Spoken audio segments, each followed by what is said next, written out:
Aliens ఉన్నారని ఈ శాస్త్ర ప్రపంచం ఒప్పుకుంది.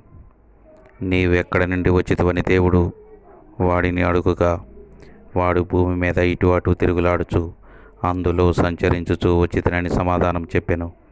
ఇంతకీ ఏలియన్స్కు భూమి మీద ఉన్న పని ఏంటి? మానవుడు దేవుని పోలిక, దేవుని కుమారుడు, దేవుని రాజ్యముకు వారసుడు. తనకు దక్కని సింహాసనం దేవుని కుమారులైన మనకు దక్కకూడదని వాడు గర్జించు సింహం వలె ఎవరిని మృంగుదమా అని వెతుకుచూ తిరుగుచున్నాడు. ఇదిగో, లయకర్త మీ మీదకు దిగివచ్చుచున్నాడు. నీ మార్గమున కావలి కాయము, మార్గములలో కావలి కాయము, నడుము బిగించుకొని బహుబలంగా ఎదురించుము. దేవా, ఏలిక లేని చేపలతోనూ పాకు పురుగులతోనూ నీవు నరులను సమానంగా చేసేదివి. వాడు గాలము వేసి మానవులందరినీ గుచ్చిలాగుచున్నాడు. ఉరిలి